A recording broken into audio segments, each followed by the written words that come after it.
Assalamualaikum warahmatullahi wabarakatuh.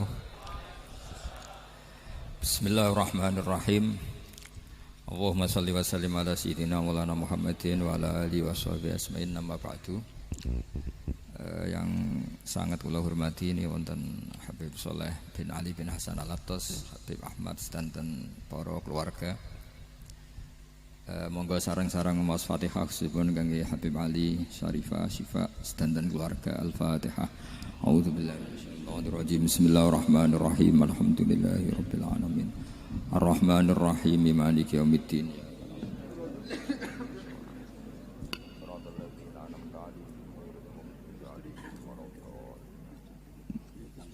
Niki ngaji pinten 20 menit.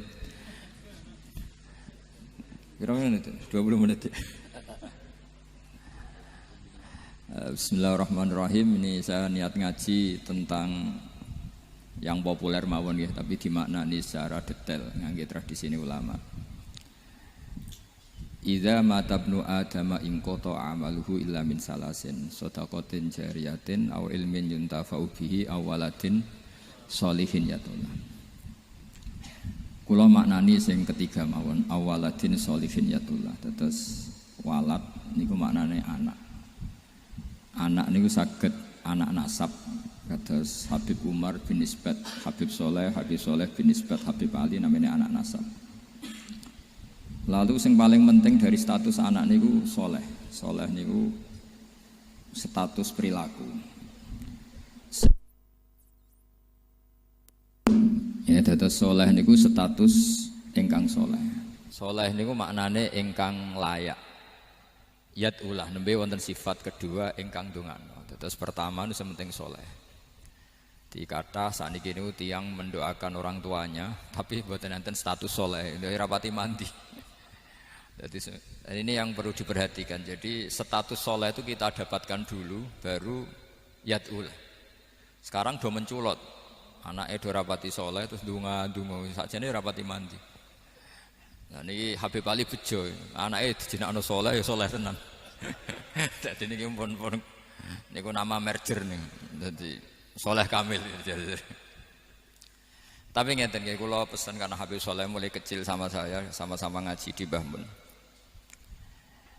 Orientasi terbaik saking sunnah nabawiyah gini ku keberlangsungan.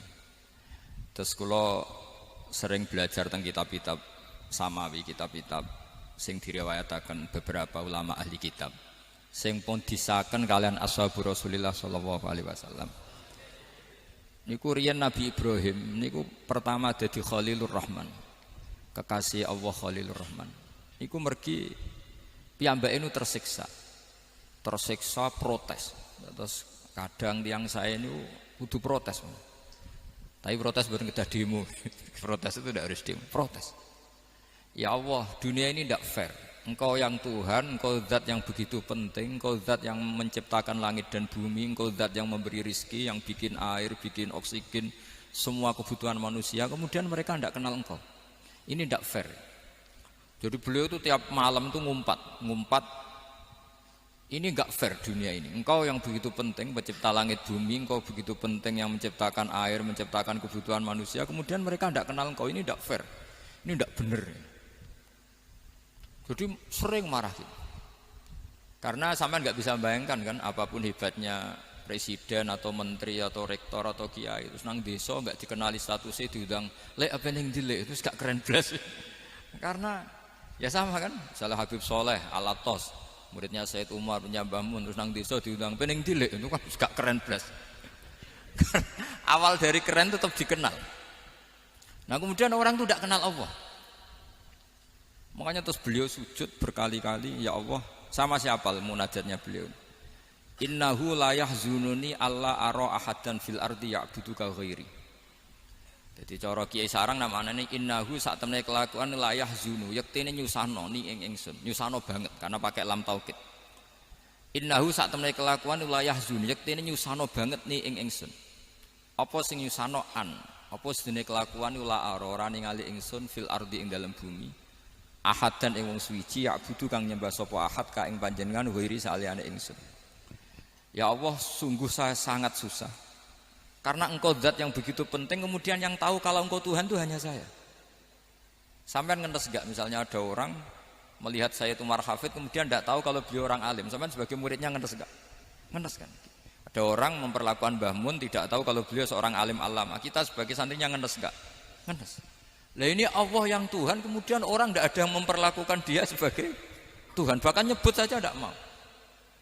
Itu ketersiksaannya Nabi Ibrahim. Kalau kita kan tersiksa mergo ora duwe, ora payu rabi, terus sing wis payu rabi ora iso wayo, ya gitu. Macam-macam kesalahan. Itu jadi apa jadi wali itu sudah berat karena orientasinya agak tentang Allah tapi tentang diri sendiri. Ana sing susah proposal ragu ya Mas Agam. Macam-macam. Artinya Nabi Ibrahim itu orang yang benar-benar Khalil Rahman. Beliau tersiksa ini karena dunia dianggap gak fair.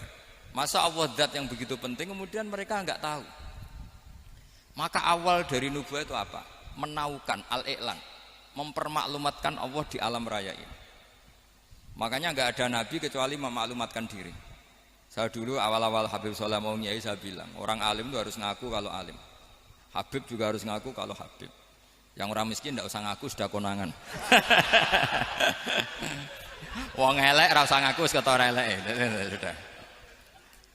Karena agama ini pertama yang menolong itu memaklumatkan. Sehingga pertama Nabi jadi Nabi dari Gua Hira, pertama apa? Cara saiki nggih kira-kira memaklumatkan. Tapi reso dibahasano jumpa pers. Tapi yang jelas pertama yang dilakukan Nabi setelah di Gua Hira apa? Memaklumatkan diri kalau beliau adalah Nabi. Sehingga dikumpulkan semua terus beliau memaklumatkan diri kalau saya ini Nabi. Karena nggak ada artinya Allah kalau tidak dimaklumatkan. Makanya di Quran itu kalau menyebut Allah atau menyebut kebenaran selalu dimulai dengan kata fa'lam, harus dimengertikan. Kita ngerti kemudian mengertikan ke orang lain. Makanya saya sering dulu bilang ke Habib Soleh, nggak boleh orang soleh menyembunyikan diri. Karena nanti kalau orang-orang soleh menyembunyikan diri, sing zuhara ala wajhil ardi adalah sesuatu yang nggak benar. Coba misalnya gini ya, orang bisa terhibur lewat dangdutan, terhibur lewat maksiat. Sementara orang nggak bisa terhibur lewat thala al-badru alaina, asyraqal kaunu tihaja dan sebagainya. Maka orang-orang soleh adalah orang yang bisa memaklumatkan Allah, memaklumatkan Rasulullah, memaklumatkan Quran dan supaya itu diterima. Karena awal dari orang terima itu tahu dulu. Nah ini tahu saja ndak. Makanya Nabi Ibrahim susah, ya Allah, engkau zat yang begitu penting kemudian tidak diketahui. Ini apa-apaan, enggak fair. Akhirnya Nabi Ibrahim diangkat sebagai Khalil Rahman untuk menaukan atau untuk memaklumatkan Allah Subhanahu wa ta'ala. Nah sebelum itu beliau dihibur, diterbangkan ke langit, ke alam malakut. Kamu susah ya, kenapa susah? Karena zat sepenting engkau kemudian tidak ada yang menyembah. Terus dijak ke alam malakut, ditunjukkan sekian juta malaikat, sekian ribu malaikat, semuanya membaca tasbih takbir. Ibrahim senang. Oh ternyata sing seneng jenengan banyak. Loh, coba kalau kita punya kiai kayak Mbah Mun, semakin yang seneng banyak kan semakin kita senang. Kalau nggak ada yang tahu kan kita tersiksa. Makanya ini penting sekali. Jadi pertama agama ini seperti ini tuh barokahnya dingertikan, dimaklumatkan. Saya ini orang yang humul itu menutup diri betul, kecuali bab ngaji. Saya kalau ngaji terbuka. Sampai saya tidak tahu apa ada yang streaming apa direkam, saya tidak tahu. Pokoknya saya satu-satunya saya mau terbuka itu pas ngaji. Dan saya pede karena dulu ngaji saya benar. Saya tanya Mas Akom, sebetulnya kalau sampean mau mulang terbuka bagus. Potensinya dua, konangan alimnya atau konangan. Ya resiko terbuka kan itu kok. Konangan alimnya. Nah daripada potensi yang kedua terus nggak mau ngajar ya humul. Syaratnya wali ku humul. Oh, humul itu nggak menampakkan. Memangnya mau menampakkan apa kalau nggak bisa apa-apa kan? Jadi saya tidak tahu itu humul apa bagian dari pengamanan diri. Apa mas? Apa? Aim. Jaga iman. Jadi Nabi itu pertama yang dilakukan apa? Memaklumatkan kalau Allah itu Tuhan. Jadi ciri utama orang soleh itu kalau kebenaran tidak mendominasi bumi ini. Jadi ciri utama orang soleh itu seperti itu. Makanya kenapa saya milih manhaj tentu Habib Soleh Anda harus niru saya karena antar orang alim tidak boleh saling mengikuti. Tapi juga seterusnya nggak boleh saling ganggu. Saya itu ngaji di mana-mana itu guyon. Karena bapak saya suka guyon, Mbah Mun suka guyon. Alasannya bapak dulu sederhana. Orang sudah nyari hiburan dengan maksiat. Sehingga agama ini harus membawa keceriaan sosial, membawa keceriaan hati. Karena Allah ngendikan kul bi fadlillah wa bi rahmati fa bidzalika falyafrahu. Orang tuh harus senang dengan kebaikan. Orang happy dengan tola al-badru alaina, happy dengan manaqibul akhyar, dengan fadhailul akhyar. Karena orang di sana sudah senangnya itu kalau ada maksiat. Nah sekarang agama dibawa orang-orang yang tidak menyenangkan juga. Ngaji teko wis merengut. Ada muridnya salah duduk marah. Salah posisi meja marah. Lalu orang-orang kan mikirnya kan daripada ngaji dimarahin terus mendingan ndak kan gitu. Makanya Nabi itu paling marah itu kalau satu kebaikan jadi problem. Mu'ad bin Jabal itu pernah ngimami lama sekali. Dan yang makmum itu akhirnya mufarokoh. Dulu belum ditemukan fikih, tapi orang ini sudah berani mufarokoh. Jadi ini termasuk mujtahid sebelum tahu Fathul Mu'in, tahu Wahab, dia sudah berani mufarokoh. Jadi sudah luar biasa. Karena bangsa ibadah yang agak-agak ngawur itu tanpa diajarin sudah do pinter sendiri. Dia mufarokoh.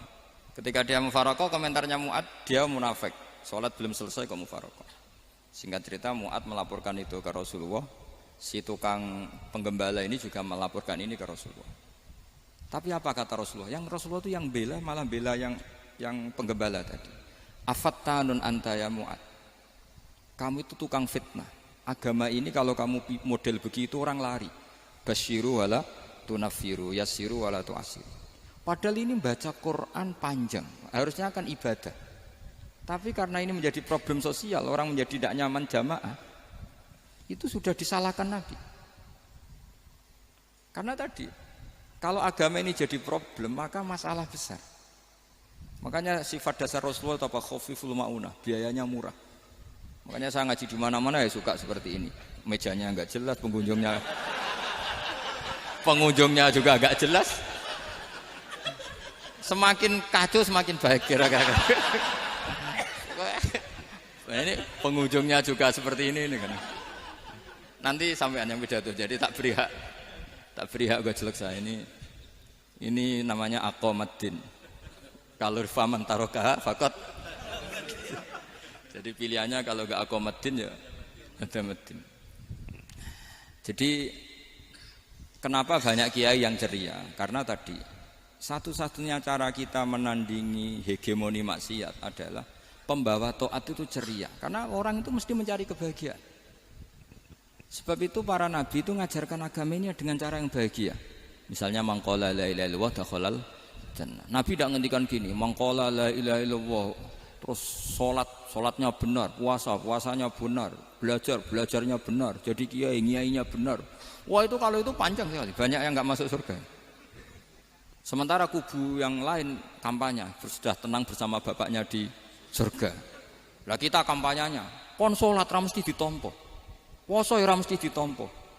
Wes repot, syaratnya ditompo ikhlas wangel, kowe ra bakal iso. Berarti maknane kan ra bakal mlebu swarga. Akhirnya wong kan mikir, wis salat tetep ra swarga, poso tetep ra swarga, mendingan ra salat. Jadi kita ini kan bersaing sama kampanye sebelah gitu. Makanya saya milih manhaj pokoknya Islam apik. Tapi bukan berarti saya menyepelekan aturan-aturan dalam salat, karena yang kampanye itu sudah banyak. Biasanya kiai-kiai sing kereng kampanye tentang sing kereng-kereng ini. Itu saya manfaatkan ya sudah, itu bagian jenengan. Jadi orang itu harus mikir. Agama Kristen itu diterima di Eropa di mana-mana. Di antara sebabnya adalah karena orang dijamin masuk surga. Orang mau kayak apa faseknya tetap kalau mati bersama. Kita enggak. Sudah kiai, sudah mulang terus masih didoain. Semoga amal baiknya diterima, amal buruknya masih ngeper apa? Dan itu santri saya nanti kalau ziarah saya dengan ya Allah ampuni Gus Bah ampuni. Itu kan ngenyek orang itu maksudnya. Maksudnya bukan, makanya saya pernah ketemu orang yang berfaham Wahabi. Dia nuduh kalau orang doa ke mayit itu minta sama mayit. Saya bilang, saya saja yang jadi mayitnya enggak siap. Kok bisa? doanya itu doa ngeper. Masa sama gurunya bilang gini, Allahumma in kana muhsinan fazid fi ihsani wa in kana musian. Masa gurunya ditaklek. Jadi dia tidak yakin betul kalau gurunya muhsin. Masih ditaklek, jika guru saya baik maka gini ya Allah. Jika guru saya buruk maka gini. Loh saya tuh gak pernah doain Mbah Mun gitu. Tak anggap gak sopan. Jadi kalau saya berdoa ya Allah jenengan izzihi apa ya jenengan balas lah. Izzihi anna anil muslimina khairan katsira. Wa antal ghafurur rahim wa anta gitu. Saya enggak tega muni wa in kana musian. Jadi kayak ndak sopan. Loh kalau aku yang mati sapi lagi. Tak balik malah. In kana musian. Malah ada terusannya bahwa kadzalik. Jadi makanya mereka kan sering pakai dalil. Andai kan tradisi itu benar, maka yang paling pertama melakukan itu sahabat. Selalu mereka berargumentasi, kalau itu tradisi yang benar, maka pertama yang melakukan itu sahabat. Ya gak mungkin sahabat masa bilang ke Nabi ingkana. Bisa kafir berat kan? Masa kesolehannya, loh andai kan Abdul Qadir wafat di mana ini ngomongin? Beduk. Saya tidak akan berdoa seperti itu. Oh bisa marah Abdul Qadir Jailani. Masa kesalahan beliau di ingkana musinan sama ingkana musinan. Jadi orang tuh harus mikir. Jadi saya dengan bukan berarti Gus Bak bid'ah menciptakan doa baru. Ini bukan urusan menciptakan. Orang yang punya sopan spontan seperti itu. Ini bukan urusan modifikasi doa Anda. Makanya kenapa para nabi itu tidak disolati dengan cara seperti itu, langsung assalamualaikum ya Rasulullah, assalamualaikum ya Abu Bakrin, assalamualaikum ya Umar. Enggak mungkin kita mengatakan ya Abu Bakrin, ya Allah ingkana. Masa Abu Bakar di ingkana? Kalau dia bukan kalau beliau ashabu Rasulillah pasti orang Sayyid itu dzurriyyatu Rasulillah pasti al-tahirin al-mutahhari. Guru-guru kita ini guru-guru kita. Jadi tolong doa itu. Nah, kalau terpaksa doa wa in kana musian, anggap saja hafalnya hanya itu, tapi jangan dijiwai, apa? Jangan apa? Dijiwai. Kalau ditanya, "Lho Gus ini orang soleh kok doanya wa in kana musian?" Itu kan guru jenengan. Apalku ikut tok. Tapi ora usah dimaknani, apa? Karena sekali dimaknani nanti kan. Jadi ini urusan etika, urusan rasa. Saya teruskan ya, karena jadi saya mohon sekali, apa-apa itu ada aturannya. Ada aturannya. Ya tentu kita ikut masal saja. Semua selain Nabi, selain para wali kita enggak apa-apa. Doa wa in kana musinan, in kana musian.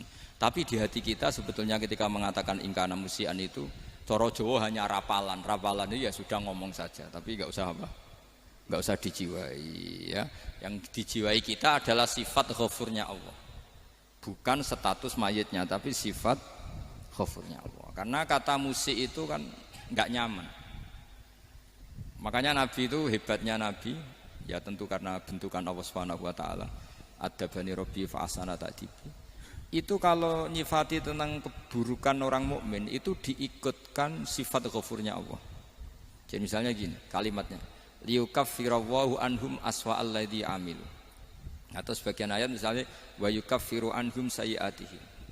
Jadi sebetulnya kalau terpaksa mengatakan orang itu buruk, itu sebenarnya dari Allah dulu kita mengatakan Allah itu zat saking baiknya itu mengampuni salahnya seseorang. Jadi nyifati Allah dulu, Allah saking baiknya itu mengampuni salahnya orang-orang baik. Karena orang-orang baik juga manusia, Ustadz juga. Tapi lebih ke nyifati ke Allahnya. Kalau kita kan enggak, lebih tertarik nyifati mayitnya. Sehingga kita di hati itu mayit iki ra tak jalukno sepuro tuntas kayak gitu. Jadi kalau di Quran tidak seperti itu. Jadi kita lebih mensifati Allah itu Ghafur, Afuwun Karim. Makanya seperti doa-doa kita kalau Ramadan begini. Allahumma innaka afuwun karim tuhibbul afwa, baru bakas fa'fu anna. Jadi ada aturannya. Meskipun ilmu ini agak jelimet, tapi bagi ahlinya ini ma'ruf. Kalau sampean enggak paham berarti enggak ahlinya. Jadi ilmu ini agak jelimet, tapi ma'ruf. Nah, sehingga Rasulullah kalau kita meyakini syafaat Rasulullah SAW, Itu cara berpikir harus kita balik. Misalnya begini, wong Islam nakale ngono, penggaweane maksiat kok disafaati Kanjeng Nabi kurang penggawean. Caranya berpikir jangan gitu. Kalau gitu kowe mari mangkel, wong nakale ngono kok untuk syafaati Kanjeng. Tapi cara berpikir gini, syafaatu Rasulillah itu wasi'ah, luas sekali. Syafaatu Rasulillah ghairu munhasirah, tidak terbatas. Syafaatu Rasulillah itu lebih sakti ketimbang dosanya umatnya.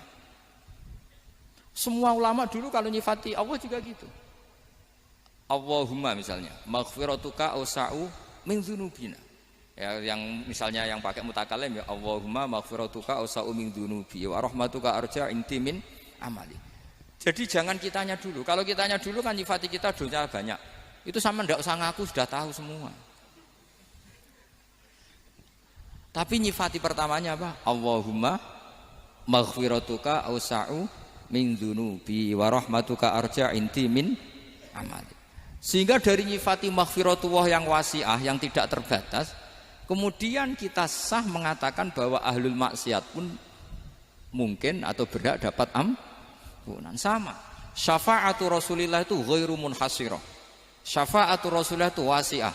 Sehingga sahlah riwayat syafaati li ahlil kabair min ummah. Itu bukan menyangkut melegalkan kabirah, bukan menyangkut mengesahkan orang Islam dosa besar karena nanti dapat syafaatnya Rasul. Cara berpikir jangan gitu. Nanti kamu mentasjek memberanikan orang melakukan maksiat berdasar iktimat syafaati Rasulillah. Itu jangan gitu cara berpikir, dibalik apa? Syafaatu Rasulullah ausa'u wa ausa'u. Sangat luas. Sehingga saking luasnya sampai yang tukang maksiat saja kebagian. Sama, rahmatnya Allah Ta'ala itu wasi'ah, rizkinya Allah ya wasi', sampai wong nganggur ya iso mangan. Nah begitu juga rahmatnya Allah Ta'ala itu wasi'ah, sampai wong sing sumpek utange akeh ya iso guyu.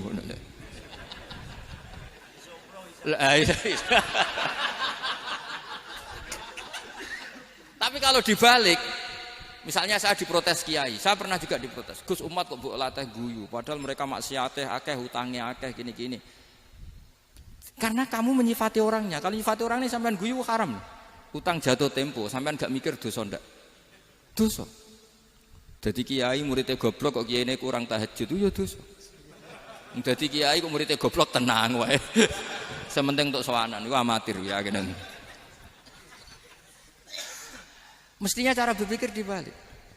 Rahmatullah wasi'ah, rizquhu ya wasi', fadluhu wasi'. Sampai wong sumpek wae iso guyu. Sehingga kita ini sudah objek. Loh, kita ini tidak subjek, di alam raya ini kita tidak subjek tapi apa? Objek. Makanya saya berkali-kali mengatakan, mbok kayak apa sumpeknya kita, tetap wong iso guyu. Karena apa? Allah mensifati dirinya wa annahu wa adhaka wa abka. Allah itu adhaka, zat yang memberi orang iso guyu. Wa abka lan zat sing maringi wong iso nangis. Karena sifatnya Allah Ta'ala pasti nafidah, sifatnya Allah Ta'ala pasti terjadi. Dan kita objek. Makanya wong sumpek utange akeh, bojo ora percaya, tangga ora percaya, nak guyu banter-banter. Karena Allah ku adhaka, zat sing maringi guyu. Wa abka, sudah presiden, sudah gubernur, sudah menteri. Nah Allah kepengin nangis no yo nangis. Coba ngeluhnya apa kalau misalnya jenengan seorang mantan presiden atau mantan gubernur. Kadang anaknya calonan RT mbok menang bondak. Ngeluhnya apa orang alim misalnya, alim alama, anaknya mau jadi jurumiyah ra iso. Susah. Kaya raya anaknya jadi pasien susah. Allah punya cara untuk abegah, untuk bikin orang nangis. Nah karena kita ini objek, pasti sesumpek apapun orang yang bisa tertawa ya bisa nangis. Makanya banyak ulama yang enggak terlalu serius mikir agama ini, bukan karena dablek enggak, karena Allah mensifati dirinya Al-Hadi yang memberi petunjuk. Kita enggak ditunggoni Kanjeng Nabi, enggak ditunggoni Wali Songo, enggak ditunggoni para alawin yang dulu, enggak ditunggoni Habib-Habib yang kayak Said Abdul Al-Haddad. Tapi karena Allah itu Al-Hadi yang memberi petunjuk, dan sifatnya Allah Ta'ala la budda wa ayat takuna nafidah. Sifatnya Allah pasti nafidah. Amerika kayak apa liberalnya, sekarang trennya juga banyak yang masuk Islam. Kampung-kampung pedalaman enggak ada kiainya, cukup mudin. Kadang membawa agama itu orang yang ke situ mau nyari kayu. Orang di pedalaman Kalimantan, Sulawesi itu pertama itu nyari kayu, tapi bawaan hidayat, lama-lama bikin masjid. Saya pernah di Korea, ke sana orang nyari uang, niatnya juga nyari uang, tapi akhirnya tersiksa kalau enggak bikin masjid. Karena apa? Karena Allah itu Al-Hadi, zat yang memberi petunjuk.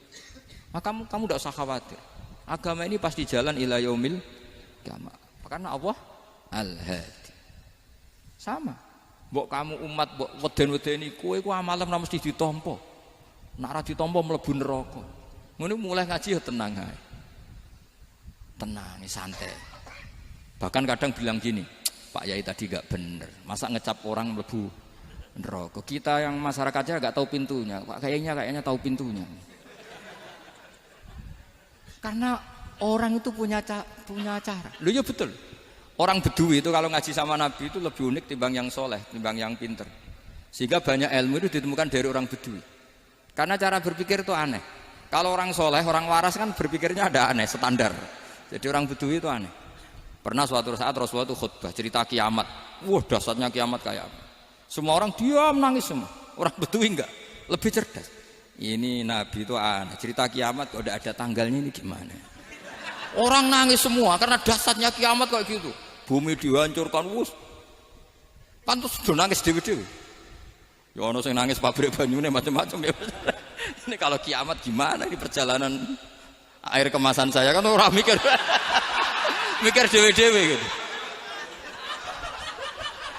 Tapi ini enggak. Orang Bedui cara berpikir tuh enggak. Malah ya Rasulullah, mata sa'ah.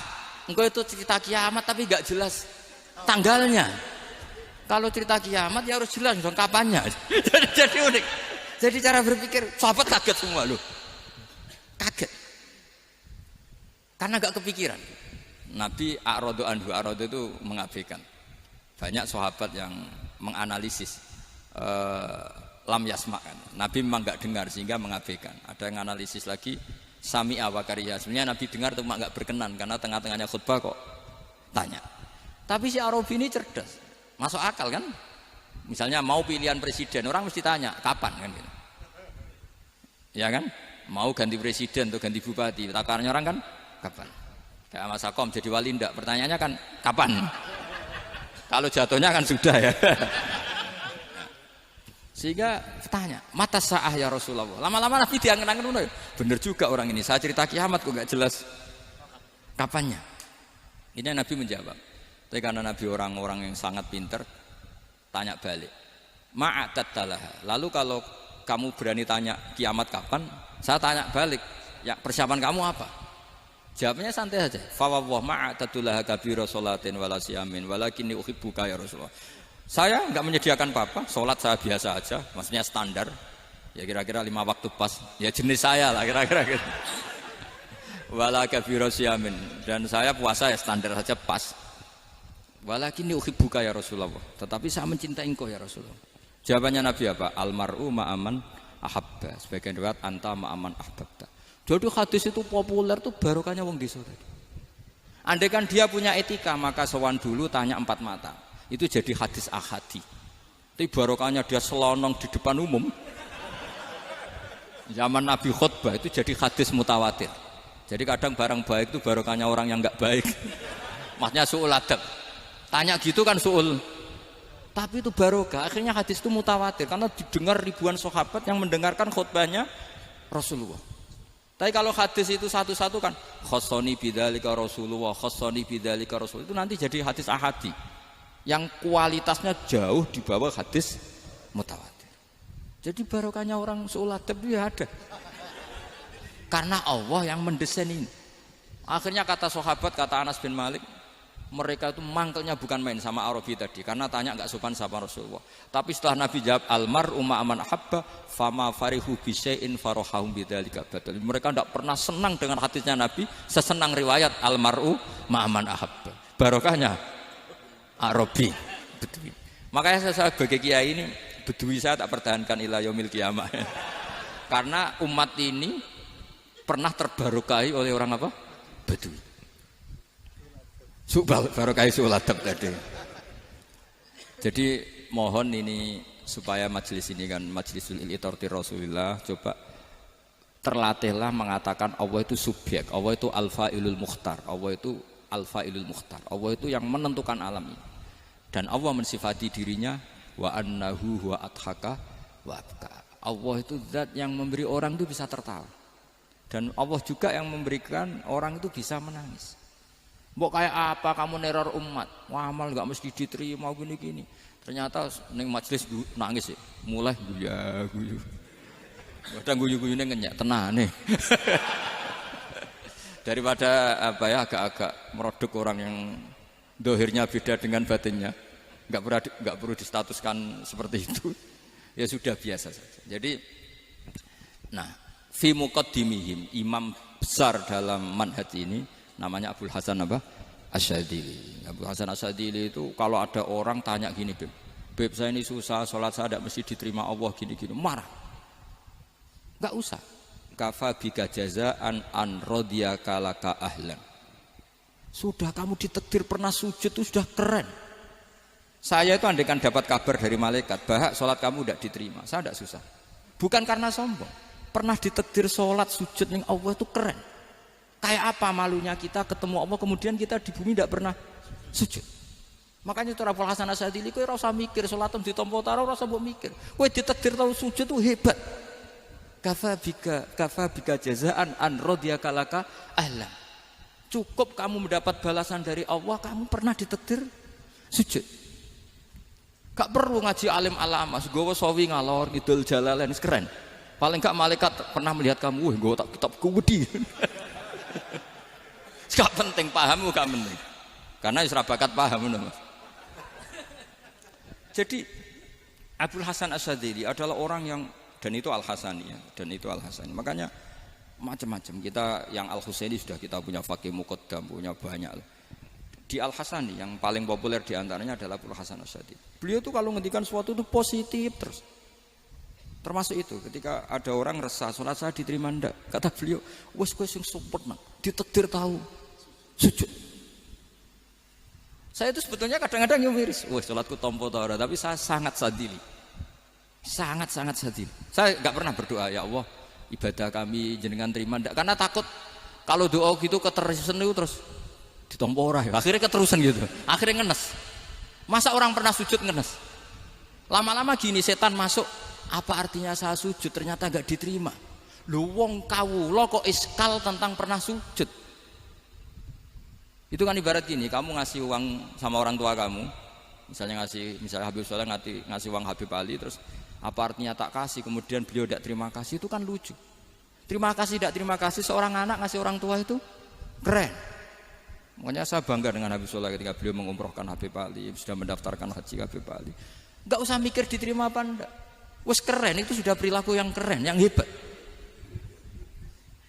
Makanya saya sering ada orang mau cerai tanya saya, Gus saya ini cerai enggak, istri saya kurang ajar gini. Enggak usah. Lah bojo kula judes. Uang di bojo iku wis keren, paling enggak kowe ra darani jomblo.